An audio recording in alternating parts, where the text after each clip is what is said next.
ನಮಸ್ಕಾರ. ಏಷ್ಯಾನೆಟ್ ಸುವರ್ಣ news ನಾಡಿಯ doctor ಕಾರ್ಯಕ್ರಮಕ್ಕೆ ಸ್ವಾಗತ. ನಾನು ಅಮೃತಾ ಗೌಡ. ಆರೋಗ್ಯ ಅನ್ನೋದು ಪ್ರತಿಯೊಬ್ಬರಿಗೂ ಕೂಡ ಬಹಳ ಮುಖ್ಯ. ಆದರೆ ಎಲ್ಲರೂ ಒಂದಲ್ಲ ಒಂದು ಆರೋಗ್ಯ ಸಮಸ್ಯೆಗಳಿಂದ ಬಳಲ್ತಾ ಇರ್ತಾರೆ. ಇಂತಹ ಆರೋಗ್ಯ ಸಮಸ್ಯೆಗಳಿಗೆ ನಿಮ್ಮಡಿಯ ಡಾಕ್ಟರ್ ಕಾರ್ಯಕ್ರಮದಲ್ಲಿ ಪರಿಹಾರಗಳನ್ನ, ಸಲಹೆಗಳನ್ನ ತಿಳಿಸ್ಕೊಡ್ತಾ ಬಂದಿದ್ದೇವೆ. ಇನ್ನು ಕ್ರಾನಿಕ್ ಕಿಡ್ನಿ ಕಂಡೀಷನ್ಸ್ ಇದು ಹಲವರಲ್ಲಿ ಕಾಣಿಸ್ಕೊತಾ ಇದೆ. ಕಿಡ್ನಿ ಕಂಡೀಷನ್ಸ್ ಇದ್ದಾಗ ಯಾವ ರೀತಿಯ ಸಮಸ್ಯೆಗಳಾಗಬಹುದು, ಜೊತೆಗೆ ಕಿಡ್ನಿ ಕಂಡೀಷನ್ಗಳು ಏನೇನು ಆಗಿರುತ್ತೆ, ಹಾಗೆ ಅದಕ್ಕಿರುವಂತಹ ಟ್ರೀಟ್ಮೆಂಟ್ ಏನು, ಕಿಡ್ನಿ ಫೇಲ್ ಆಯಿತು ಅಥವಾ ಕಿಡ್ನಿ ಸಮಸ್ಯೆ ಕಾಣಿಸ್ಕೋತು ಅಂತ ಇದ್ದಾಗ ಡಯಾಲಿಸಿಸ್ ಒಂದೇನಾ ಲಾಸ್ಟ್ ಆಪ್ಷನ್ ಇರೋದು, ಇದೆಲ್ಲವನ್ನ ತಿಳಿಸ್ಕೊಡೋಕೆ ಇವತ್ತಿನ ಕಾರ್ಯಕ್ರಮದಲ್ಲಿ ನಮ್ಮ ಜೊತೆ ಕಾವೇರಿ ಆಸ್ಪತ್ರೆಯ ಕನ್ಸಲ್ಟೆಂಟ್ ನೆಫ್ರಾಲಜಿಸ್ಟ್ ಡಾಕ್ಟರ್ ದಯಾನಂದ್ ಅವರಿದ್ದಾರೆ. ಬನ್ನಿ ಅವರನ್ನ ಕಾರ್ಯಕ್ರಮಕ್ಕೆ ಸ್ವಾಗತಿಸಿಕೊಳ್ಳೋಣ. ಡಾಕ್ಟರ್, ಕಾರ್ಯಕ್ರಮಕ್ಕೆ ಸ್ವಾಗತ ನಿಮಗೆ. ನಮಸ್ಕಾರ. ಡಾಕ್ಟರ್, ಈ ಕ್ರಾನಿಕ್ ಕಿಡ್ನಿ ಕಂಡೀಷನ್ಸ್ ಅಂದ್ರೆ ಏನು? ಕಿಡ್ನಿ ರಿಲೇಟೆಡ್ ಸಮಸ್ಯೆಗಳು ಅಂತ ಇದ್ದಾಗ ಯಾವೆಲ್ಲ ಆಗಬಹುದು? ಮೊದಲನೇದಾಗಿ ಕಿಡ್ನಿ ಸಮಸ್ಯೆಯಲ್ಲಿ ಎರಡು ಥರ ಇರುತ್ತೆ. ಒಂದು ಅಕ್ಯೂಟ್ ಕಿಡ್ನಿ ಇಂಜುರಿ, ಇನ್ನೊಂದು ಕ್ರೋನಿಕ್ ಕಿಡ್ನಿ ಡಿಸೀಸ್ ಅಂತ. ಅಕ್ಯೂಟ್ ಕಿಡ್ನಿ ಇಂಜುರಿ ಅಂದರೆ ಯಾವಾಗ ಕಿಡ್ನಿ ಡ್ಯಾಮೇಜು ಸಡನ್ನಾಗಿ ಆಗಿರುತ್ತೆ, ಅಂದರೆ ಯಾವುದಾದ್ರೂ ಇನ್ಫೆಕ್ಷನ್ ಆಗಲಿ, ಲೂಸ್ ಮೋಷನು, ವಾಮಿಟಿಂಗು, ಡಿಹೈಡ್ರೇಷನ್ ಈ ಥರ ಕಂಡೀಷನ್ಗಳಿಂದ ಆದಾಗ ಅದು ರಿಕವರಿ ಬೇಗ ಆಗುತ್ತೆ. ಸೊ ಅದಕ್ಕೆ ರಿಕವರಿ ಚಾನ್ಸಸ್ ಇರುತ್ತೆ. ಇನ್ನೊಂದೇನೆಂದರೆ ಕ್ರೋನಿಕ್ ಕಿಡ್ನಿ ಡಿಸೀಸ್, ಯಾವಾಗ ಕಿಡ್ನಿ ಡ್ಯಾಮೇಜು ತುಂಬ ದಿನದಿಂದ ಆಗಿರುತ್ತೆ. ಸಾಮಾನ್ಯವಾಗಿ 3 ತಿಂಗಳಿಗಿಂತ ಜಾಸ್ತಿ ಕಿಡ್ನಿ ಡ್ಯಾಮೇಜ್ ಇದ್ದರೆ ಅದು ನಾವು ಕ್ರೋನಿಕ್ ಕಿಡ್ನಿ ಡಿಸೀಸ್ ಅಂತ ಹೇಳ್ತೀವಿ. ಕ್ರೋನಿಕ್ ಕಿಡ್ನಿ ಡಿಸೀಸನ್ನು ನಾವು 5 ಸ್ಟೇಜಲ್ಲಿ ಡಿವೈಡ್ ಮಾಡ್ತೀವಿ. ಸ್ಟೇಜ್ 1 ಇಂದ ಸ್ಟೇಜ್ 5 ಅಂತ. ಯಾವಾಗ ಸ್ಟೇಜ್ 5 ಕಿಡ್ನಿ ಡಿಸೀಸ್ ಇರುತ್ತೆ ಆವಾಗ ಅವ್ರಿಗೆ ರೀನಲ್ ರಿಪ್ಲೇಸ್ಮೆಂಟ್ ಥೆರಪಿ ಬೇಕಾಗುತ್ತೆ. ಯಾಕಂದರೆ without kidney renal replacement therapy ಅವರು ಜೀವನವನ್ನು ನಡೆಸೋಕ್ಕೆ ಕಷ್ಟ ಆಗುತ್ತೆ. ಯಾಕಂದರೆ ಅವ್ರಿಗೆ ಥರದ ಸಿಂಪ್ಟಮ್ಸ್ಗಳೆಲ್ಲ ಬರುತ್ತೆ. ಉಸಿರಾಟ ತೊಂದರೆ ಆಗೋದು, ಕಾಲು ಊತ ಬರ್ಬೋದು, ವಾಮಿಟಿಂಗ್ ಬರ್ಬೋದು, ಹಸಿವು ಕಡಿಮೆ ಆಗ್ಬೋದು, ಯೂರಿನ್ ಬರೋದು ಕಡಿಮೆ ಆಗ್ಬೋದು, ಈ ಥರ ಎಲ್ಲ ಸಮಸ್ಯೆಗಳೇ ಬರುತ್ತೆ. ಈ ಥರ ಸಮಸ್ಯೆ ಇದ್ದಾಗ ನಾವು ಕಿಡ್ನಿ ರೀನಲ್ ರಿಪ್ಲೇಸ್ಮೆಂಟ್ ಥೆರಪಿ ಅಂತ ಕೊಡಲಿಲ್ಲ ಅಂತಂದರೆ ಅವ್ರಿಗೆ ಜೀವನ ನಡೆಸೋದು ಕಷ್ಟ ಆಗುತ್ತೆ. ಓಕೆ ಡಾಕ್ಟರ್, ಈಗ ಕ್ರಾನಿಕ್ ಕಿಡ್ನಿ ಕಂಡೀಷನ್ಸ್ ಆಗುತ್ತೆ ಅಂತಂದಾಗ ವಾಟ್ ಕಾಸಸ್ ದಿಸ್ ಅಂತ? ಕ್ರಾನಿಕ್ ಕಿಡ್ನಿ ಡಿಸೀಸ್ಗೆ ಹಲವಾರು ಕಾರಣಗಳಿದೆ. ನಮ್ಮ ಭಾರತದಲ್ಲಿ ನೋಡಿದರೆ ಮೇನ್ ಆಗಿರೋದು ಡಯಾಬಿಟೀಸ್ ಮತ್ತು ಬ್ಲಡ್ ಪ್ರೆಷರ್, ಹೈ ರಕ್ತದೊತ್ತಡ. ಡಯಾಬಿಟೀಸ್ ತುಂಬ ಕಾಮನ್ ಆಗಿ ಎಲ್ಲ ಕಡೆ ನೋಡ್ತಾ ಇದ್ದೀವಿ. Almost more than 50% of the cases we see in CKD are all because of diabetes.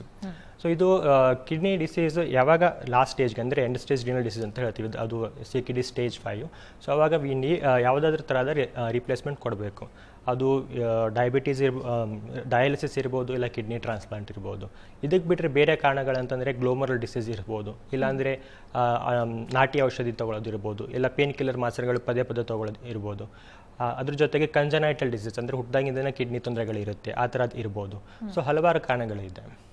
Okay doctor, ಈಗ ಈ ರೀತಿ ಕ್ರಾನಿಕ್ ಕಿಡ್ನಿ ಕಂಡೀಷನ್ ಕಂಡಾಗ ನೀವು ಹೇಳಿರೋ ಒಂದಷ್ಟು ಸೈನ್ಸ್ ಅಂಡ್ ಸಿಂಪ್ಟಮ್ಸ್ಗಳು ಇದ್ದಾಗ ಡಾಕ್ಟರ್ನ ರೀಚ್ ಆಗೋದು ಯಾವಾಗ ಆಗಬೇಕಾಗುತ್ತೆ ಡಾಕ್ಟರ್? ಅಂದರೆ ವೆನ್ ಇಸ್ ಇಟ್ ಇಂಪಾರ್ಟೆಂಟ್ ಇಂತಹ ಸೈನ್ಸ್ ಅಂಡ್ ಸಿಂಪ್ಟಮ್ಸ್ನ ನೆಗ್ಲೆಕ್ಟ್ ಮಾಡದೆ ತಕ್ಷಣ ಹೋಗಬೇಕು ಡಾಕ್ಟರ್ ಹತ್ರ ಅಂತ? ಸಾಮಾನ್ಯವಾಗಿ ಕಿಡ್ನಿ ತೊಂದರೆಗೆ ಯಾವುದೇ ಸ್ಪೆಸಿಫಿಕ್ ಆದೊಂದು ಇದೇ ಥರದ ಸಿಂಪ್ಟಮ್ಸ್ ಇದ್ದರೆ ಕಿಡ್ನಿ ತೊಂದರೆ ಇದೆ ಅಂತ ಹೇಳೋದು ಕಷ್ಟ. ಅರ್ಲಿ ಸ್ಟೇಜಸ್, ಮೊದಲೇ ಇನಿಷಿಯಲ್ ಸ್ಟೇಜಸ್ಸಲ್ಲಿ ಯಾವುದೇ ಥರದ ಸಿಂಪ್ಟಮ್ಸ್ಗಳು ಇರಲ್ಲ. ಕೆಲವರಿಗೆ ಏನಾದರೂ ಕಾಲು ಊತ ಬರ್ಬೋದು, ಮುಖದ ಸುತ್ತ, ಕಣ್ಣು ಸುತ್ತ ಊತ ಬರ್ಬೋದು, ಇಲ್ಲ ಯೂರಿನ್ ಮಾಡಿದಾಗ ತುಂಬ ನೊರೆ ಬರ್ಬೋದು, ಕೆಲವೊಂದ್ಸತಿ ಯೂರಿನಲ್ಲಿ ಬ್ಲಡ್ ಬರ್ಬೋದು. ಈ ಥರ ಸಿಂಪ್ಟಮ್ಸ್ ಇರುತ್ತೆ. ಈ ಥರ ಸಿಂಪ್ಟಮ್ಸ್ ಕಂಡಾಗ ಬೇಗ ಕೂಡಲೇ ಡಾಕ್ಟರ್ಸ್ನ ಕನ್ಸಲ್ಟ್ ಮಾಡಿ ಟೆಸ್ಟ್ಗಳ ಮಾಡಿಸ್ಬೇಕು. ಅದಿಲ್ಲದೆ ಇದು ಯೂಶಲ್ ಆಗಿ ತುಂಬ ಜನ ಇದನ್ನೆಲ್ಲ ನೆಗ್ಲೆಕ್ಟ್ ಮಾಡಿದಾಗ ಅವರು ಕೊನೆ ಸ್ಟೇಜಸ್ಸಲ್ಲಿ ಬರ್ತಾರೆ. ಕೊನೆ ಸ್ಟೇಜಸ್ಸಲ್ಲಿ ನಾನು ಹೇಳ್ತಾರೆ ಉಸಿರಾಟ ತೊಂದರೆ ಆಗ್ಬೋದು, ಯೂರಿನ್ ಬರೋದು ಕಡಿಮೆ ಆಗ್ಬೋದು, ವಾಮಿಟಿಂಗ್ ಇರ್ಬೋದು, ವಾಂತಿ, ಈ ಥರ ಸಿಂಪ್ಟಮ್ಸ್ ಎಲ್ಲ ಬರುತ್ತೆ. ಓಕೆ ಡಾಕ್ಟರ್, ಇನ್ನು ಈ ಕ್ರಾನಿಕ್ ಕಿಡ್ನಿ ಕಂಡೀಷನ್ಸ್ ಅನ್ನೋದು ಹೆರಿಡಿಟಿನಾ ಹೇಗಂತ? ಕ್ರಾನಿಕ್ ಕಿಡ್ನಿ ಡಿಸೀಸ್ ಹೆರಿಡಿಟಿ ಅಲ್ಲ. ಸೊ ನಾನು ಮೊದಲೇ ಹೇಳ್ದಂಗೆ ಮೇನ್ ಕಾಸಸ್ ತುಂಬ ಕಾಮನ್ ಆಗಿ ಕಾಣ್ತಾ ಇರೋದು ಡಯಾಬಿಟೀಸು, ಇಲ್ಲ ಅನ್ಕಂಟ್ರೋಲ್ ಬ್ಲಡ್ ಪ್ರೆಷರು. ಸೊ ಅದಕ್ಕೆ ಬಿಟ್ಟರೆ ಅದೇ ಮೆಡಿಸಿನ್ಸ್, ಆಲ್ಟರ್ನೇಟ್ ಮೆಡಿಸಿನ್ ಇಂಟೇಕ್ ಇರ್ಬೋದು, ಇಲ್ಲ ಪೇನ್ ಕಿಲ್ಲರ್ ಮೆಡಿಸಿನ್ ಇಂಟೇಕ್ ಇರ್ಬೋದು, ಕಂಜನೆಂಟಲ್ ಡಿಸೀಸಸ್ ಇರ್ಬೋದು, ಆಮೇಲೆ ಸಿಸ್ಟಿಕ್ ಡಿಸೀಸ್ ಅಂತ ಇರುತ್ತೆ. ಆಮೇಲೆ ಗ್ಲೋಮರಲ್ ಡಿಸೀಸ್ ಅಂದರೆ ಕಿಡ್ನಿಯಲ್ಲಿ ಗ್ಲೋಮರಲ್ ಅಂತ ಫಿಲ್ಟರಿಂಗ್ ಪಾರ್ಟ್ ಇರುತ್ತೆ, ಅದರಲ್ಲೇ ತೊಂದರೆ ಇರೋದ್ರಿಂದ ಕ್ರೋನಿಕ್ ಕಿಡ್ನಿ ಡಿಸೀಸ್ ಆಗುತ್ತೆ. ಓಕೆ ಡಾಕ್ಟರ್, ಈಗ ಈ ರೀತಿಯ ಕ್ರಾನಿಕ್ ಕಂಡೀಷನ್ಸ್ ಆದಾಗ ಯಾವ ರೀತಿಯ ಒಂದಷ್ಟು ಡಯಾಗ್ನೋಸ್ಟಿಕ್ ಟೆಸ್ಟ್ಗಳನ್ನು ರನ್ ಮಾಡ್ತೀರಾ? ಯಾವ ಸ್ಟೇಜಲ್ಲಿ ಇರ್ಬೋದು ಅವರ ಸಮಸ್ಯೆ ಅಂತ ಹೇಗೆ ಗೊತ್ತಾಗ್ತದೆ? ಸಾಮಾನ್ಯವಾಗಿ ನಾವು ಕಿಡ್ನಿ ಡಿಸೀಸ್ ಹೇಗೆ ಕಂಡುಹಿಡಿಬೋದು ಅಂತಂದ್ರೆ ಕೆಲವೊಂದು ಬ್ಲಡ್ ಟೆಸ್ಟ್ ಮತ್ತು ಯೂರಿನ್ ಟೆಸ್ಟ್. ಸಾಮಾನ್ಯವಾಗಿ ಬ್ಲಡ್ ಟೆಸ್ಟಲ್ಲಿ ಯಾವ್ದು ಬರುತ್ತೆ, ಸೀರಮ್ ಕ್ರಿಯಾಟಿನಿನ್, ಯೂರಿಯಾ, ಈ ಥರ ಟೆಸ್ಟ್ ಮಾಡ್ಬೋದು. ಅದ್ರ ಜೊತೆಗೆ ಯೂರಿನಲ್ಲಿ ಪ್ರೋಟೀನ್ ಲೀಕ್ ಆಗ್ತದೇನಿಲ್ಲ ಅಂತ ಯೂರಿನ್ ಪ್ರೋಟೀನ್ ನೋಡ್ಬೋದು, ಯೂರಿನಲ್ಲಿ ಬ್ಲಡ್ ಲೀಕ್ ಆಗ್ತಾನೆ ಅಂತ ಬ್ಲಡ್ ಮಾಡ್ಬೋದು. ಅದ್ರ ಜೊತೆಗೆ ಅಲ್ಟ್ರಾಸೌಂಡ್ ಸ್ಕ್ಯಾನ್ ಮಾಡಬೇಕು. ಅಲ್ಟ್ರಾಸೌಂಡಲ್ಲಿ ನಾವು ಕಿಡ್ನಿ ಯಾವ ಥರ ಸೈಜ್ ಇದೆ, ಕಿಡ್ನಿ ನಾರ್ಮಲ್ ಸೈಜಲ್ಲಿದೆ, ಚಿಕ್ಕ ಸೈಜಲ್ಲಿದೆಯಾ, ಆ ಥರ ನೋಡಿದರೆ. ಸೊ ಈ 3 ಬೇಸಿಕ್ ಟೆಸ್ಟ್ಗಳಿಂದ ನಾವು ಕಿಡ್ನಿ ತೊಂದರೆ ಇದೆಯಾ ಇಲ್ಲ ಅಂತ ಕಂಡುಹಿಡಬಹುದು. ಓಕೆ ಡಾಕ್ಟರ್ ಇನ್ನು ಟೆಸ್ಟ್ ಆದಮೇಲೆ ಟ್ರೀಟ್ಮೆಂಟ್ ಆಪ್ಷನ್ಸ್ ಯಾವ ರೀತಿ ಇರುತ್ತೆ? ಸ್ಟೇಜ್ ವೈಸ್ ಜೊತೆಗೆ ಅವರ ಕಂಡೀಷನ್ ವೈಸ್, ಪರ್ಸನ್ ವೈಸ್ ಏನಾದರೂ ಟ್ರೀಟ್ಮೆಂಟ್ ಡಿಫರ್ ಆಗುತ್ತಾ? ಸಾಮಾನ್ಯವಾಗಿ ಕಿಡ್ನಿ ಡಿಸೀಸಸ್ದು ಟ್ರೀಟ್ಮೆಂಟು ಅದು ಕಾರಣಗಳ ಮೇಲೆ ಡಿಪೆಂಡ್ ಆಗುತ್ತೆ. ಸೊ ನಾವು ಕಿಡ್ನಿ ತೊಂದರೆ ಇದೆ ಅಂತ ಗೊತ್ತಾದಾಗ ಕಿಡ್ನಿ ಬಯಾಪ್ಸಿ ಅಂತ ಮಾಡ್ತೀವಿ. ಕಿಡ್ನಿ ಬಯಾಪ್ಸಿ ಅಂದರೆ ಕಿಡ್ನಿಯಿಂದ 2 ತುಣುಕು ತೆಗೆದು ಅದು ಟೆಸ್ಟಿಗೆ ಕಳಿಸ್ತೀವಿ. ಅದರಲ್ಲಿ ಗೊತ್ತಾಗುತ್ತೆ ಯಾವ ಥರ ತೊಂದರೆ ಇದೆ, ಎಷ್ಟು ತೊಂದರೆ ಇದೆ ಅಂತ. ಸೊ ಅದರಿಂದ ನಾವು ಯಾವ ತೊಂದರೆ ಇದೆ ಅಂತ ನೋಡಿಕೊಂಡು ಟ್ರೀಟ್ಮೆಂಟ್ ಮಾಡ್ಬೋದು. ಕೆಲವೊಂದು ಡಿಸೀಸಸ್ಗೆ ಟ್ರೀಟ್ಮೆಂಟ್ ಇಲ್ಲ, ಲೈಕ್ ಡಯಾಬಿಟೀಸ್ ಇರಲಿ, ಎಲ್ಲ ಬ್ಲಡ್ ಪ್ರೆಷರ್ದು ತೊಂದರೆ ಆಗಿದ್ದರೆ ಸೊ ಅದು ನಾನ್ ರಿವರ್ಸಿಬಲ್, ಅದನ್ನ ರಿವರ್ಸ್ ಮಾಡೋಕ್ಕಾಗಲ್ಲ. ಅದನ್ನೇನು ನಾವು ಕ್ರೋನಿಕ್ ಕಿಡ್ನಿ ಡಿಸೀಸ್ ಈಗ ಸ್ಟೇಜ್ 1 ಸ್ಟೇಜ್ 2 ಇದರಿಂದ ಸ್ಟೇಜ್ 5 ಹೋಗಿ ಬೇಗ ಪ್ರೋಗ್ರೆಸ್ ಆಗೋದನ್ನ ಸ್ವಲ್ಪ ತಡಿಬೋದು. ಹೇಗೆ ಅಂತಂದರೆ ಡಯಾಬಿಟೀಸ್ ಕಂಟ್ರೋಲ್ ಇಟ್ಕೊಂಡು, ಬ್ಲಡ್ ಪ್ರೆಷರ್ ಕಂಟ್ರೋಲ್ ಇಟ್ಕೊಂಡು, ಸ್ಮೋಕಿಂಗು, ಆಲ್ಕೋಹಾಲ್ ಅವಾಯ್ಡ್ ಮಾಡಬೇಕು, ಆಮೇಲೆ ರೆಗ್ಯುಲರ್ ಆಗಿ ಡಯಟ್ ಮೇಂಟೈನ್ ಮಾಡಬೇಕು, ರೆಗ್ಯುಲರ್ ಫಿಸಿಕಲ್ ಆ್ಯಕ್ಟಿವಿಟಿಯಿಂದ ನಾವು ಆ ರ್ಯಾಪಿಡ್ ಪ್ರೋಗ್ರೆಷನ್ ಆಗೋದನ್ನ ನಿಲ್ಲಿಸ್ಬೋದು. ಓಕೆ ಡಾಕ್ಟರ್ ಈಗ ಸಾಮಾನ್ಯವಾಗಿ ಈ ರೀತಿಯ ಕಿಡ್ನಿ ಕಂಡೀಷನ್ಗಳಾಯಿತು, ಕಿಡ್ನಿ ಸಮಸ್ಯೆ ಬಂತು ಅಂತಂದರೆ ಡಯಾಲಿಸಿಸ್ಗೆ ಹೋಗಬೇಕಾಗತ್ತೆ. ಸೊ ಯಾವಾಗ ಡಯಾಲಿಸಿಸನ್ನು ಕನ್ಸಿಡರ್ ಮಾಡ್ತೀರಾ and what is this dialysis process doctor? Dialysis ನಾವು ಕನ್ಸಿಡರ್ ಮಾಡೋದು CKD ಸ್ಟೇಜ್ 5 ಸ್ಟೇಜ್ 5 ಕೆಲವು ಜನರು with medicine, dietary intake, lifestyle ಚೇಂಜಸ್ಸಿಂದ ಅವರು ಅದೇ ಸ್ಟೇಜಸ್ಸಲ್ಲಿ ಸ್ವಲ್ಪ ದಿನ ಮ್ಯಾನೇಜ್ ಮಾಡ್ಬೋದು.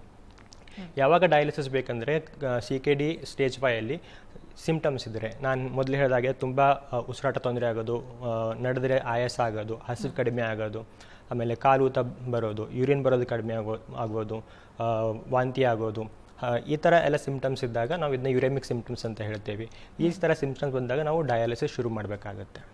ಓಕೆ ಡಾಕ್ಟರ್ ಈಗ ಡಯಾಲಿಸಿಸ್ ಅನ್ನೋದು ಲೈಕ್ ಯಾವ ಏಜ್ವರೆಗೆ ಬೇಕಾದರೂ, ಈಗ CKD 5th ಸ್ಟೇಜಲ್ಲಿ ಇದೆ ಅಂತಂದಾಗ ಯಾವ ಏಜಲ್ಲಿ ಬೇಕಾದರೂ ಅದು ಆಗಬಹುದು, ಅವರೆಲ್ಲರಿಗೂ ಕೂಡ ಡಯಾಲಿಸಿಸ್ ಬೇಕಾಗುತ್ತೆ? ಹೌದು, CKD ಸ್ಟೇಜ್ 5 ಅಂದರೆ ಎಂಡ್ ಸ್ಟೇಜ್ ರಿನಲ್ ಡಿಸೀಸ್ ಬಂದಾಗ ಸೊ ಡಯಾಲಿಸಿಸ್ ಯಾವ ಏಜಲ್ಲಿ ಬೇಕಾದರೂ ಮಾಡ್ಬೋದು. ಸೊ ಅದರಲ್ಲಿ ಚಿಕ್ಕ ಮಕ್ಕಳಲ್ಲಿ ಯೂಶಲ್ ಆಗಿ ನಾವು ಪೆರಿಟೋನಿಯಲ್ ಡಯಾಲಿಸಿಸ್ ಅಂತ ಮಾಡ್ತೀವಿ. ಯಾಕಂದರೆ ಅವ್ರಿಗೆ ತುಂಬ ಹಿಮೋಡಯಾಲಿಸಿಸ್ ಮಾಡೋದು ಕಷ್ಟ ಆಗುತ್ತೆ. ಹಿಮೋಡಯಾಲಿಸಿಸ್ ಅಂದರೆ ಕತ್ತಲ್ಲಿ ಒಂದು ಟ್ಯೂಬ್ ಹಾಕಿಬಿಟ್ಟು, ಅಲ್ಲ ತೊಡೆಯಲ್ಲಿ ಒಂದು ಟ್ಯೂಬ್ ಹಾಕಿಬಿಟ್ಟು ಬಾಡಿಯಿಂದ ಬ್ಲಡ್ ತೆಗೆದು ಮಷಿನ್ ಮೂಲಕ ಕ್ಲೀನ್ ಮಾಡಿ ಅದನ್ನು ವಾಪಸ್ ಕೊಡೋದು. ಸೊ ಅದು ಕಷ್ಟ ಆಗುತ್ತೆ, ಯಾಕಂದರೆ ಚಿಕ್ಕ ಮಕ್ಕಳಲ್ಲಿ ಬ್ಲಡ್ ವೆಸಲ್ಸ್ ಎಲ್ಲ ಚಿಕ್ಕದಿರುತ್ತೆ. ಸೊ ಅವರಿಗೆ ಹೊಟ್ಟೆಯಲ್ಲಿ ಒಂದು ಟ್ಯೂಬ್ ಹಾಕಿ ಪೆರಿಟೋನಿಯಲ್ ಡಯಾಲಿಸಿಸ್ ಅಂತ ಮಾಡ್ತೀವಿ. ಓಕೆ ಡಾಕ್ಟರ್ ಈ ಹಿಮೋಡಯಾಲಿಸಿಸ್ ಮತ್ತು ಪೆರಿಟೋನಿಯಲ್ ಡಯಾಲಿಸಿಸ್ ಬಗ್ಗೆ ಮತ್ತಷ್ಟು ಡೀಟೇಲ್ಸನ್ನು ನೀಡೋದಾದರೆ ಆ ಒಂದು ಕಂಪ್ಲೀಟ್ ಪ್ರೋಸೆಸ್ ಹೇಗೆ? ಸಾಮಾನ್ಯವಾಗಿ ಡಯಾಲಿಸಿಸ್ ಅಂತಂದರೆ ರಕ್ತದ ಶುದ್ಧೀಕರಣ. ನಾವು ಹಿಮೋಡಯಾಲಿಸಿಸಲ್ಲಿ ಬ್ಲಡ್ ಮುಖಾಂತರ ರಕ್ತ ಶುದ್ಧೀಕರಣ ಮಾಡೋದು. ಸೊ ಇದರಲ್ಲಿ ಏನಂತಂದರೆ, ನಾನು ಮೊದಲು ಹೇಳಿದಾಗ ಬ್ಲಡ್ ಬಾಡಿಯಿಂದ ತೆಗೋಕ್ಕೆ ಕತ್ತಲೆಲ್ಲ ಟ್ಯೂಬ್ ಆಗಬೇಕು, ತೊಡೆಯಲ್ಲಿ ಟ್ಯೂಬ್ ಆಗಬೇಕು. ಇಲ್ಲಾಂದರೆ ಕ್ರೋನಿಕ್ ಕಿಡ್ನಿ ಡಿಸೀಸ್ ಇರೋರಿಗೆ ನಾವು ಫಿಶ್ಯುಲಾ ಅಂತ ಕ್ರಿಯೇಟ್ ಮಾಡ್ತೀವಿ. ಫಿಶ್ಯುಲಾ ಅಂತಂದರೆ ಕೈಯಲ್ಲಿ ಇಲ್ಲ 2 ನರಗಳನ್ನ ಜೋಡಿಸಿ ಅದು 1.5-2 ತಿಂಗಳಾಗಿ ರೆಡಿ ಆಗೋಕ್ಕೆ ಆಗುತ್ತೆ. ಆವಾಗ ಆ ನರದಲ್ಲಿ ನಾವು ನೀಡಲ್ ಹಾಕಿಬಿಟ್ಟು ಬ್ಲಡ್ನ ಬಾಡಿಯಿಂದ ತೆಗೆದು ಮಷಿನ್ ಮುಖಾಂತರ ಪಾಸ್ ಮಾಡಿಸಿ ಕ್ಲೀನ್ ಮಾಡಿ ಕಳಿಸ್ತೀವಿ. ಇದರಲ್ಲಿ ಏನಂತಂದರೆ ನಮ್ಮ ಬಾಡಿಯಲ್ಲಿ ಹೆಚ್ಚಿನ ಮಾತ್ರದಲ್ಲಿ ಎಲ್ಲ ವಿಷ ಪದಾರ್ಥ, ತ್ಯಾಜ್ಯ ವಸ್ತುಗಳೆಲ್ಲ ಇರುತ್ತೆ. ಡಯಾಲಿಸಿಸ್ ಅಂತ ಆ ಡಯಾಲೈಸರಲ್ಲಿ 2 ಕಂಪಾರ್ಟ್ಮೆಂಟ್ ಅಂತೆ, ಒಂದು ಬ್ಲಡ್ ಕಂಪಾರ್ಟ್ಮೆಂಟ್, ಒಂದು ಡಯಾಲಿಸಿಸ್ ಕಂಪಾರ್ಟ್ಮೆಂಟ್. ಬ್ಲಡ್ಡಲ್ಲಿ ಹೈ ಕಾನ್ಸಂಟ್ರೇಟೆಡ್ ವಿಷ ಪದಾರ್ಥ ಎಲ್ಲ ತ್ಯಾಜ್ಯ ಇರುತ್ತೆ, ಅದು ಹೈ ಕಾನ್ಸಂಟ್ರೇಷನ್ದ ಲೋ ಕಾನ್ಸಂಟ್ರೇಷನ್ಗೆ ಹೋಗುತ್ತೆ ಡಯಾಲಿಸಿಸಲ್ಲಿ. ಈ ಥರ ಶುದ್ಧೀಕರಣ ಆಗಿ ಮಾಡ್ತೀವಿ. ಸೊ ಇದರಲ್ಲಿ ಹೇಗಂದರೆ ನಾವು ಹಿಮೋಡಯಾಲಿಸಿಸು ಯೂಶುವಲ್ ಆಗಿ ಹಾಸ್ಪಿಟಲ್ಲಿ ಮಾಡುವಂಥದ್ದು. ಕ್ರೋನಿಕ್ ಕಿಡ್ನಿ ಡಿಸೀಸ್ ಇರೋರಿಗೆ ವಾರಕ್ಕೆ ಅಟ್ಲೀಸ್ಟ್ 2 ಇಲ್ಲ 3 ಸರ್ತಿ ಮಾಡಬೇಕು. ಎವ್ರಿ ಟೈಮ್ 4 ತಾಸು ಡಯಾಲಿಸಿಸ್ ಮಾಡಬೇಕು. ಸೊ ಈ ಥರ ಇರುತ್ತೆ. ಅದೇ ಥರ ನಾವು ಪೆರಿಟೋನಿಯಲ್ ಡಯಾಲಿಸಿಸ್ ಅಂತಂದರೆ ಒಂದು ಹೊಟ್ಟೆಯಲ್ಲಿ ಪ್ಲಾಸ್ಟಿಕ್ ಟ್ಯೂಬ್ ಹಾಕ್ತೀವಿ. ಅದು ಹಾಕಾದ್ಮೇಲೆ 1-2 ವಾರ ಆದಮೇಲೆ ಡಯಾಲಿಸಿಸ್ ಶುರು ಮಾಡ್ತೀವಿ.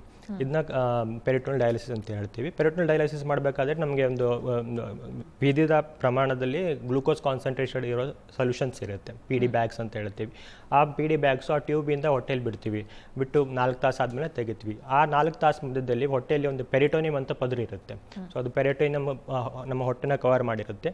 ಆ ಪೆರಿಟೋನಿಯಂ ಒಂದು ಕಡೆ ಚಿಕ್ಕ ಬ್ಲಡ್ ಇರುತ್ತೆ, ರಕ್ತನಾಳಗಳಿರುತ್ತೆ. ಸೊ ಅದರಿಂದ ಈ PD ಫ್ಲೂಯಿಡ್ ಹೊಟ್ಟೆಯಲ್ಲಿ ಇರೋದ್ರಿಂದ ಅದು ಡಿಫ್ಯೂಷನ್ ಮೂಲಕ ಕ್ಲಿಯರೆನ್ಸ್ ಆಗುತ್ತೆ. ಸೊ ಇದನ್ನ ಪೆರಿಟೋನಿಯಲ್ ಡಯಾಲಿಸಿಸ್ ಅಂತ ಹೇಳ್ತೀವಿ. ಸೊ ಇದನ್ನ ನಾವು ಮನೆಯಲ್ಲೇ ಮಾಡ್ಬೋದು. ಸೊ ಡೈಲಿ ಅಟ್ಲೀಸ್ಟ್ 3 ಇಲ್ಲ 4 ಸರ್ತಿ ಈ ಥರ ಬಾಡಿಲಿ ಫ್ಲೂಯಿಡ್ ಹಾಕಿ 4 ಅವರ್ಸ್ ಆದಮೇಲೆ ತೆಗೆದು ಈ ಥರ 3 ರಿಂದ 4 ಸರ್ತಿ ಮಾಡ್ಬೋದು. ಓಕೆ ಡಾಕ್ಟರ್ ಈಗ ಈ 2 ರೀತಿಯ ಡಯಾಲಿಸಿಸ್ ಅಲ್ಲಿ ತನ್ನದೇ ಆದಂತಹ ಅಡ್ವಾಂಟೇಜಸ್ ಕೂಡ ಇರುತ್ತೆ, ಜೊತೆಗೆ ಡಿಸ್ಅಡ್ವಾಂಟೇಜಸ್ ಕೂಡ ಇರುತ್ತೆ. ಸೊ ಡಯಾಲಿಸಿಸ್ನ ಟೈಪ್ಸ್ ಅಲ್ಲಿ ಇರುವಂತಹ advantages and disadvantages doctor? So ಮೊದಲನೇದಾಗಿ ಹೇಳಬೇಕಾದ್ರೆ ಹಿಮೋಡಯಾಲಿಸಿಸ್ಗೆ ಬಂದರೆ, ಹಿಮೋಡಯಾಲಿಸಿಸ್ ಅಡ್ವಾಂಟೇಜಸ್ ಏನಂತಂದರೆ, ಸೊ ಇದು ಯೂಶುವಲ್ ಆಗಿ ನಾವು ಕೆಲವೊಂದು ಸರ್ತಿ ಅಕ್ಯೂಟ್ ಕಿಡ್ನಿ ಇಂಜುರಿ ಇದ್ದಾಗ ಸಡನ್ನಾಗಿ ಕಿಡ್ನಿ ಡ್ಯಾಮೇಜ್ ಆದಾಗ ಅವಾಗ ನಾವು ಡೈರೆಕ್ಟಾಗಿ ಟ್ಯೂಬ್ ಹಾಕಿಬಿಟ್ಟು ಕತ್ತಲಿ ಎಲ್ಲ ತೊಡೆಯಲ್ಲಿ ಟ್ಯೂಬ್ ಹಾಕಿಬಿಟ್ಟು ಡಯಾಲಿಸಿಸ್ ಸ್ಟಾರ್ಟ್ ಮಾಡ್ಬೋದು. ಇದರಿಂದ ಕ್ಲಿಯರೆನ್ಸ್ ಬೇಗ ಆಗುತ್ತೆ. ಆಮೇಲೆ ಇನ್ನೊಂದು ಬೆನಿಫಿಟ್ ಏನಂತಂದರೆ ಇದು ಪೇಷಂಟ್ಸ್ ಯೂಶ್ವಲಾಗಿ ಹಾಸ್ಪಿಟಲ್ಗೆ ಬರ್ತಾ ಇರ್ತಾರೆ. ಸೊ ಅವ್ರದ್ದು ಡಾಕ್ಟರ್ಸ್ನ ಮೀಟ್ ಆಗ್ಬೋದು, ಏನಾದರೂ ತೊಂದರೆ ಇದ್ದರೆ ಅವಾಗಲೇ ಡಿಸ್ಕಸ್ ಮಾಡ್ಬೋದು. ಆಮೇಲೆ ಹಿಮೋಡಯಾಲಿಸಿಸಲ್ಲಿ ತುಂಬ ಇನ್ಶೂರೆನ್ಸ್ ಕಂಪ್ನಿಗಳು ಹಿಮೋಡಯಾಲಿಸಿಸ್ನ ಕವರ್ ಮಾಡ್ತಾ ಇದ್ದಾರೆ. ಪೆರಿಟೋನಲ್ ಡಯಾಲಿಸಿಸ್ ಇನ್ನು ಸ್ವಲ್ಪ ಇನ್ಶೂರೆನ್ಸಲ್ಲಿ ಕಂಪ್ನಿಗಳಲ್ಲಿ ಕವರ್ ಆಗ್ತಾ ಇಲ್ಲ. ಸೊ ಏನು ಕಾಸ್ಟ್ ಅಫೋರ್ಡಬಿಲಿಟಿ ಆ ಥರ ಇಶ್ಯೂ ಇಲ್ಲ ಅಂತಂದರೆ ಹಿಮೋಡಯಾಲಿಸಿಸ್ ಇಸ್ ಗುಡ್ ಆಪ್ಷನ್. ಅದಕ್ಕೆ ಬಿಟ್ಟರೆ ಮೇನ್ ಡಿಸ್ಅಡ್ವಾಂಟೇಜಸ್ ಅಂತಂದರೆ ಪ್ರತಿ ಸರ್ತಿನೂ ಅವ್ರು ಹಾಸ್ಪಿಟಲ್ಗೆ ಬರಬೇಕು. ಅಟ್ಲೀಸ್ಟ್ 2 to 3 times 2 ಸತಿ 4 ತಾಸು ಹಾಸ್ಪಿಟಲ್ ಇರಬೇಕು, ಅಲ್ಲ ಡಯಾಲಿಸಿಸ್ ಸೆಂಟ್ರಲ್ಲಿ ಇರಬೇಕು. ಆಮೇಲೆ ಕೆಲವೊಂದು ವಯಸ್ಸಾದವ್ರು ಇದ್ದರೆ ಇಲ್ಲ ಅವರು ವಾಕ್ ಮಾಡೋಕ್ಕೆ ಆಗಲಿಲ್ಲ ಅಂತ ಅಂಥವ್ರು ಜನ ಇದ್ದರೆ ಜೊತೆಗೂ ಯಾರಾದರೂ ಒಬ್ಬರು ಬರಬೇಕು. ಸೊ ಈ ಥರ ಕಂಡೀಷನ್ ಇದ್ದಾಗ ಪೇಷಂಟ್ದು ರೋಗಿದ ಅಲ್ವಾ ರೋಗಿಯ ಸಂಬಂಧಿಕರದ್ದು ಅವ್ರದ್ದು ಒಂದು ದಿನ ಆಲ್ಮೋಸ್ಟ್ ವೇಸ್ಟ್ ಆಗುತ್ತೆ. ಸೊ ಇದು ಒಂದು ಯಾರಾದ್ರು ವರ್ಕಿಂಗಲ್ಲಿದ್ದರೆ ಅವ್ರಿಗೆ ಕಷ್ಟ ಆಗುತ್ತೆ. ಎಕನಾಮಿಕ್ ವೈಸು ಒಂದು ಡಯಾಲಿಸಿಸ್ ಅಟ್ಲೀಸ್ಟ್ 2 ಇಂದ 3 ಸಾವಿರ ತನಕ ಖರ್ಚಾಗುತ್ತೆ. ಸೊ ಕಾಸ್ಟ್ ಜಾಸ್ತಿ ಆಗುತ್ತೆ. ಅದ್ರ ಜೊತೆಗೆ ಪ್ರತಿ ಸರ್ತಿ ಬ್ಲಡ್ ಡಯಾಲಿಸಿಸ್ ಮುಖಾಂತರ ಹೋಗಬೇಕಾದ್ರೆ ಡಯಾಲಿಸಿಸ್ ರಿಲೇಟೆಡ್ ರಿಯಾಕ್ಷನ್ಸ್ ಆಗ್ಬೋದು. ಡಯಾಲಿಸಿಸ್ ಮಾಡಬೇಕು, ಬಾಡಿಯಿಂದ ಬ್ಲಡ್ ತೆಗಿತೀವಿ ಅಂತಂದರೆ ಅವಾಗ ಸಡನ್ನಾಗಿ BP ಡ್ರಾಪ್ ಆಗೋ ಚಾನ್ಸಸ್ ಇರ್ಬೋದು. ಕೆಲವೊಂದು ಸರ್ತಿ ಡಯಾಲಿಸಿಸ್ನಿಂದ ಆಗೋಂಥ ಕಾಂಪ್ಲಿಕೇಶನ್ಸ್ ಇರುತ್ತೆ. ಹೈ BP ಆಗ್ಬೋದು, ಸಡನ್ನಾಗಿ ಲೋ BP ಆಗ್ಬೋದು, ಆಮೇಲೆ ವಾಮಿಟಿಂಗ್, ಈ ಥರ ಪ್ರಾಬ್ಲಮ್ಸ್ ಎಲ್ಲ ಇರುತ್ತೆ. ಪೆರಿಟೋನಲ್ ಡಯಾಲಿಸಿಸ್ ಅಂತ ಬಂದರೆ ಇದು ಮನೆಯಲ್ಲೇ ಮಾಡುವಂಥದ್ದು. ಸೊ ಮನೆಯಲ್ಲೇ 3 to 4 ಎಕ್ಸ್ಚೇಂಜಸ್ ಡೈಲಿ ಮಾಡ್ಬೋದು. ಆಮೇಲೆ ಇದು ತುಂಬ ಸ್ಲೋ ಆಗಿ ಡಯಾಲಿಸಿಸ್ ಮಾಡುತ್ತೆ. ಸೊ BP ಕಡಿಮೆ ಆಗೋ ಚಾನ್ಸಸ್ ತುಂಬ ಕಡಿಮೆ. ಆಮೇಲೆ ನಾವು ಬೇರೆಯವ್ರ ಮೇಲೆ ಡಿಪೆಂಡ್ ಆಗಬೇಕಂತಿಲ್ಲ. ನಾವು PD ಕ್ಯಾಥೆಟರ್ ಹಾಕಿ ಸ್ವಲ್ಪ PD ಎಕ್ಸ್ಚೇಂಜ್ ಮಾಡೋ ಟ್ರೈನಿಂಗ್ ಕೊಡ್ತೀವಿ. ಅದಾದಮೇಲೆ ಪೇಷಂಟ್ ತಾನಾಗೆ ಮಾಡ್ಬೋದು. ಅವ್ರಿಗೆ ಮಾಡೋಕ್ಕಾಗಿಲ್ಲ ಅಂತಂದರೆ ಅಟೆಂಡರ್ ಮನೆಯಲ್ಲೇ ಮಾಡ್ಬೋದು, ಸಂಬಂಧಿಕರ ಮನೆಯಲ್ಲೇ ಮಾಡ್ಬೋದು. ಸೊ ಇದರಿಂದ ಮತ್ತೆ ಇನ್ನೊಂದು ಏನಂತಂದರೆ ಬ್ಲಡ್ ಕಂಪಾರ್ಟ್ಮೆಂಟು ಬೇರೆ ಹೊರಗಡೆ ಎಕ್ಸ್ಪೋಜರ್ ಆಗದಿರೋದು ಅಲರ್ಜಿ ರಿಯಾಕ್ಷನ್ಸ್ ಎಲ್ಲ ಕಡಿಮೆ ಆಗುತ್ತೆ. ಆಮೇಲೆ ನಾವು ಪೆರಿಟೋನಲ್ ಡಯಾಲಿಸಿಸಲ್ಲಿ ಫ್ಲೆಕ್ಸಿಬಿಲಿಟಿ ಇರುತ್ತೆ. ಡೇ ಟೈಮಲ್ಲಿ ಬೇಕಾದರೆ ನಾವು ರೆಗ್ಯುಲರ್ ಕೆಲಸಗಳನ್ನ ಮಾಡ್ಕೋಬೋದು, ನೈಟ್ ಟೈಮ್ ಡಯಾಲಿಸಿಸ್ ಎಕ್ಸ್ಚೇಂಜ್ ಮಾಡ್ಕೋಬೋದು. ಓಕೆ ಡಾಕ್ಟರ್, ಒಬ್ರು ಕಾಲರ್ ಹೇಳಿದ್ದಾರೆ ಚಿಕ್ಕಬಳ್ಳಾಪುರದಿಂದ ಅಶ್ವಥ್ ಅಂತ. ಅಶ್ವಥ್ ಅವರೇ ನಮಸ್ತೆ. ನಮಸ್ಕಾರ ಮೇಡಮ್. ಡಾಕ್ಟರ್ ಇದ್ದಾರೆ, ಕೇಳಿ ನಿಮ್ಮ ಪ್ರಶ್ನೆ ಕೇಳಿ.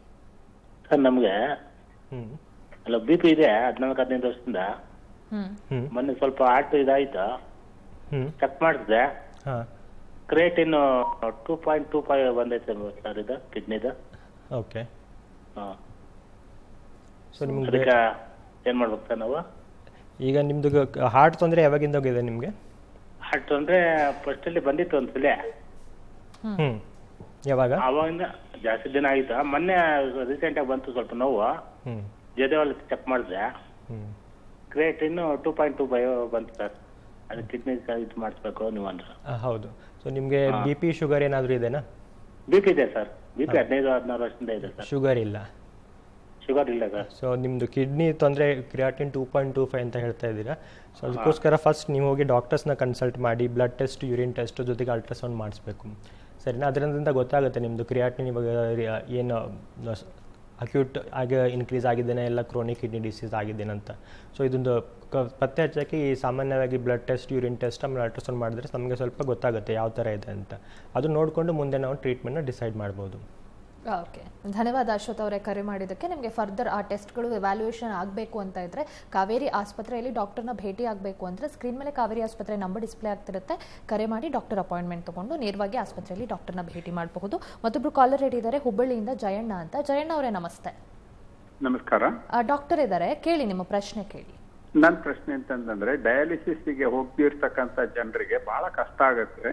ಅವರು ಡೈಲಿ ಥ್ರೈಸ್ ಅಲ್ಲ ಡೈಲಿ ಒನ್ಸ್ ಅಥವಾ ವೀಕ್ಲಿ ಥ್ರೈಸ್ ಎಲ್ಲ ಇದು ಮಾಡ್ತಾ ಇರ್ತಾರೆ. ಅಂದ್ರೆ ಆಲ್ಮೋಸ್ಟ್ ಮನೇಲಿ ಒಬ್ಬ ಪೇಷಂಟ್ ಆದ್ರು ಅಂದ್ರೆ ಇಡೀ ಮನೆತನದಲ್ಲೇ ತೊಂದರೆ ಆಗುತ್ತೆ. ಅದನ್ನ ಕಿಡ್ನಿ ಕ್ಯೂರ್ ಮಾಡಕ್ ಆಗಲ್ವಾ? ಅಂದ್ರೆ ಒಂದ್ಸಲ ನೀವು ಏನ್ ಟ್ರೀಟ್ಮೆಂಟ್ ಕೊಡ್ತೀರ ಕೊಡ್ರಿ ಒಂದ್ ಸ್ವಲ್ಪ ದಿವಸ, ಆದ್ರೆ ಆಮೇಲೆ ಆ ಪ್ರಾಬ್ಲಮ್ ಬರಬೇಡ, ಡಯಾಲಿಸಿಸ್ ಬೇಡ, ಆ ತರ ಕ್ಯೂರ್ ಮಾಡಕ್ ಆಗಲ್ವಾ? ಸೊ ನಾನು ಮೊದಲೇ ಹೇಳಿದ ಹಾಗೆ ಕಿಡ್ನಿ ತೊಂದರೆ ಯಾವ ಕಾರಣದಿಂದ ಬಂದಿದೆ ಅದ್ರ ಮೇಲೆ ಟ್ರೀಟ್ಮೆಂಟ್ ಡಿಪೆಂಡ್ ಆಗುತ್ತೆ. ಸೊ ಯಾವುದೇ ಕಾರಣದಿಂದ ಕಿಡ್ನಿ ಕೊನೆ ಸ್ಟೇಜಸ್ಸಲ್ಲಿ ಬಂದಿಲ್ಲ, CKD ಸ್ಟೇಜ್ 5 ASRD ಅಂತ ಹೇಳ್ತೀವಿ, ಆ ಸ್ಟೇಜಸ್ಸಲ್ಲಿ ಬಂದಾಗ ಟ್ರೀಟ್ಮೆಂಟ್ ಆಪ್ಷನ್ಸ್ ಇರೋದು ಡಯಾಲಿಸಿಸ್ ಮತ್ತು ಕಿಡ್ನಿ ಟ್ರಾನ್ಸ್ಪ್ಲಾಂಟು. ಸೊ ನೀವು ಹೇಳಿದಾಗೆ ಡಯಾಲಿಸಿಸ್ ವಾರಕ್ಕೆ 2-3 ಸರ್ತಿ ಮಾಡಬೇಕು, ಜೊತೆಗೆ ಯಾರಾದರೂ ಜೊತೆಗೆ ಹೋಗಬೇಕಾಗುತ್ತೆ. ಇದರಿಂದ ಫ್ಯಾಮಿಲಿ ಲೈಫ್ ಮತ್ತು ಎಲ್ಲ ಪರ್ಸ್ನಲ್ ಲೈಫ್ ಸ್ವಲ್ಪ ಎಫೆಕ್ಟ್ ಆಗುತ್ತೆ. ನೀವು ಹೇಳಿದಾಗ ನೀವು ಅದನ್ನ ನಾನು ಎಕ್ಸೆಪ್ಟ್ ಮಾಡ್ತೀನಿ. ಬಟ್ ಇದಕ್ಕೆ ಇನ್ನೊಂದು ಆಪ್ಷನ್ಸ್ ಏನಂತಂದರೆ ನೀವು ಕಿಡ್ನಿ ಟ್ರಾನ್ಸ್ಪ್ಲಾಂಟ್ ಮಾಡ್ಬೋದು. ಸೊ ಮನೇಲಿ ಯಾರಾದರೂ ಕಿಡ್ನಿ ಕೊಡೋರಿದ್ದರೆ ಆವಾಗ ನೀವು ಸೂಕ್ತವಾದ ಟೆಸ್ಟ್ಗಳೆಲ್ಲ ಮಾಡಿಸಿ ಕಿಡ್ನಿ ಟ್ರಾನ್ಸ್ಪ್ಲಾಂಟ್ ಮಾಡ್ಬೋದು. ಕಿಡ್ನಿ ಟ್ರಾನ್ಸ್ಪ್ಲಾಂಟ್ ಮಾಡಿದ್ಮೇಲೆ ನಿಮಗೆ ಯಾವುದೇ ಥರದ ಡಯಾಲಿಸಿಸ್ ರಿಕ್ವೈರ್ಮೆಂಟ್ ಬೇಕಾಗಲ್ಲ ಯೂಶ್ವಲ್ ಆಗಿ. ಸೊ ಇದು ಲೈವ್ ಡೋನರ್ ಇದ್ದರೆ ಬೇಕಾಗಲ್ಲ. ಕೆಲವೊಂದು ಸರ್ತಿ ಏನಾಗುತ್ತೆ, ಕೆಡವರಿಕ್ ಡೋನರ್ ಅಂತ ಇರುತ್ತೆ, ಸೊ ಡಿಸೀಸ್ ಡೋನರು. ಸೊ ಆವಾಗ ನಾವು ಕಿಡ್ನಿ ಟ್ರಾನ್ಸ್ಪ್ಲಾಂಟ್ ಮಾಡಿದಾಗ ಕಿಡ್ನಿ ಫಂಕ್ಷನ್ ಮಾಡೋಕ್ಕೆ ಕೆಲವೊಂದು ಸರ್ತಿ ವಾರಗಟ್ಟಲೆ ಟೈಮ್ ಬೇಕಾಗ್ಬೋದು. ಆ ಸಮಯದಲ್ಲಿ ಟೆಂಪರರಿ ಡಯಾಲಿಸಿಸ್ ನಾವು ಮಾಡ್ಬೋದು. ಕಿಡ್ನಿ ಕೆಲಸ ಸ್ಟಾರ್ಟ್ ಮಾಡೋಕ್ಕೆ ಶುರು ಮಾಡಿದ್ಮೇಲೆ ಯೂಶ್ವಲ್ ಆಗಿ ಡಯಾಲಿಸಿಸ್ ರಿಕ್ವೈರ್ಮೆಂಟ್ ಬೇಕಾಗಲ್ಲ. ಓಕೆ, ಧನ್ಯವಾದ ಜಯಣ್ಣ ಅವರೇ ಕರೆ ಮಾಡಿದ್ದಕ್ಕೆ. ಡಾಕ್ಟರ್ ಕಾರ್ಯಕ್ರಮ ಮುಂದುವರಿಯುತ್ತೆ ಒಂದು ಪುಟ್ಟ ವಿರಾಮದ ಬಳಿಕ.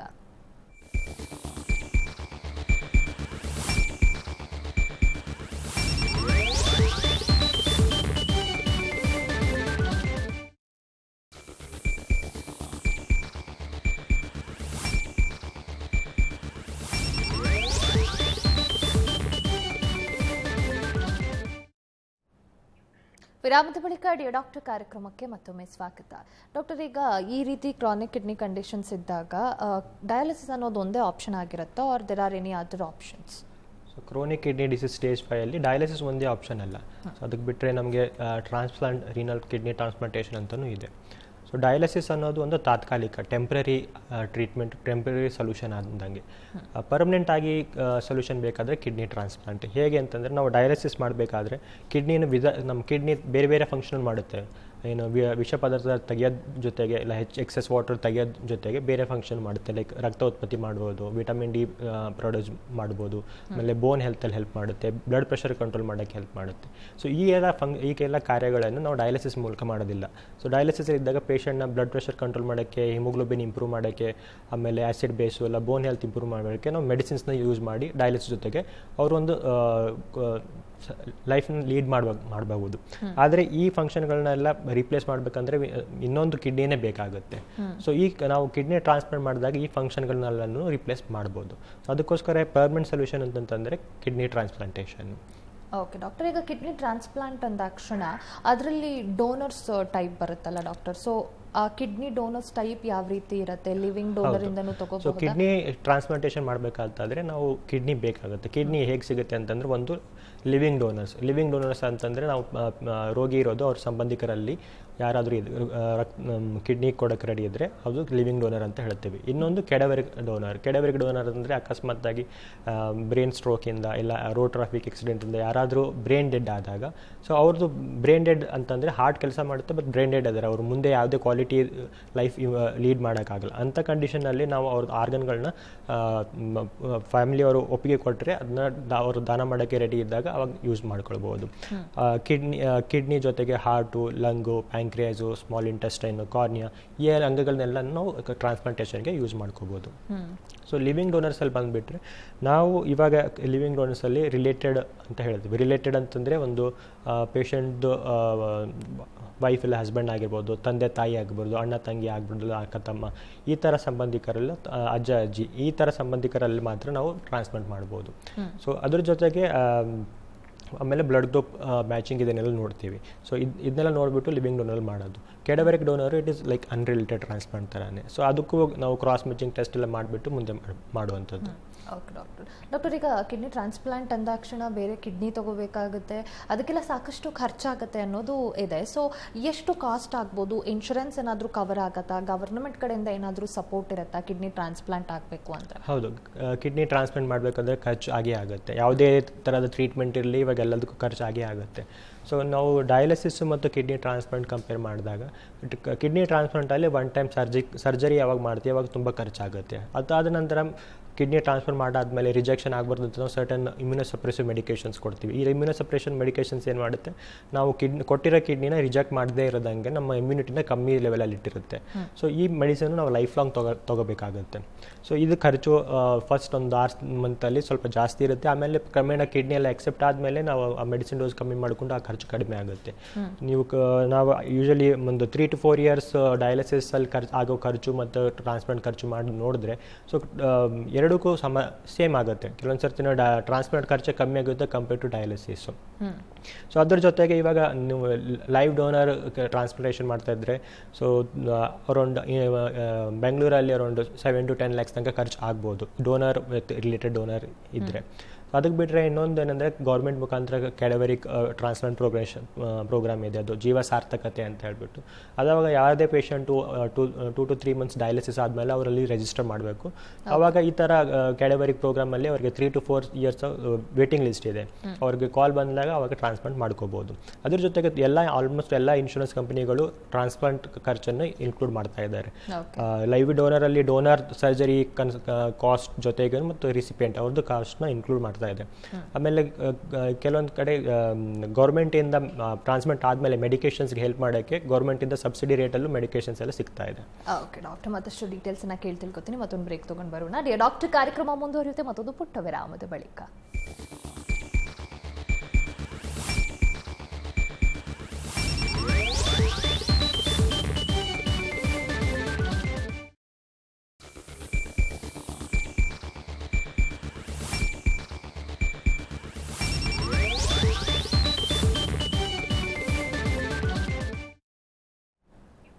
ವಿರಾಮದ ಬಳಿಕ ಡಾಕ್ಟರ್ ಕಾರ್ಯಕ್ರಮಕ್ಕೆ ಮತ್ತೊಮ್ಮೆ ಸ್ವಾಗತ.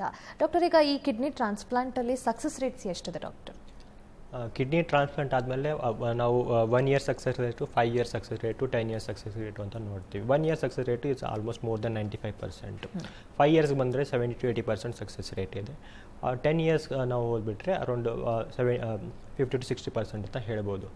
ಅದೇ ಜೊತೆಗೆ ಕಿಡ್ನಿ ಟ್ರಾನ್ಸ್ಪ್ಲಾಂಟ್ ಮಾಡಾದ್ಮೇಲೆ ನಾವು ಏನು ನೋಡ್ತೀವಿ ಅಂತಂದರೆ ಕಿಡ್ನಿ ಎಷ್ಟು ವರ್ಷಕ್ಕೆ ವರ್ಕ್ ಮಾಡ್ಬೋದು, ಇನ್ನೊಂದು ಲೈಫ್ ಎಕ್ಸ್ಪೆಕ್ಟೆನ್ಸಿ ಎಷ್ಟು ಇರ್ಬೋದು ಅಂತ. ಸಾಮಾನ್ಯವಾಗಿ ಕಿಡ್ನಿ ಟ್ರಾನ್ಸ್ಪ್ಲಾಂಟ್ ಮಾಡಾದ್ಮೇಲೆ ಎವರೇಜ್ ಆಗಿ ಅದೊಂದು 10 ರಿಂದ 12 ವರ್ಷ ಕೆಲಸ ಮಾಡುತ್ತೆ. ಓಕೆ ಡಾಕ್ಟರ್, ಈಗ ಈ ಕಿಡ್ನಿ ಟ್ರಾನ್ಸ್ಪ್ಲಾಂಟ್ ಆ್ಯಂಡ್ ಡಯಾಲಿಸಿಸ್ನ ತಗೊಂಡ್ರೆ which is better? So kidney transplant ಮತ್ತು ಡಯಾಲಿಸಿಸ್ ಎರಡು ಮಧ್ಯೆ ಕಂಪೇರ್ ಮಾಡಿದಂಗೆ ಮೊದಲೇ ನಾನು ಹೇಳಿದಾಗೆ ಕಿಡ್ನಿ ಡಯಾಲಿಸಿಸಲ್ಲಿ ನಾವು ಬೇರೆ ಫಂಕ್ಷನ್ಗಳನ್ನ ರಿಪ್ಲೇಸ್ ಮಾಡೋಕ್ಕಾಗಲ್ಲ. ಸೊ ಅದಕ್ಕೋಸ್ಕರ kidney transplant is better compare to dialysis ಅಂತ.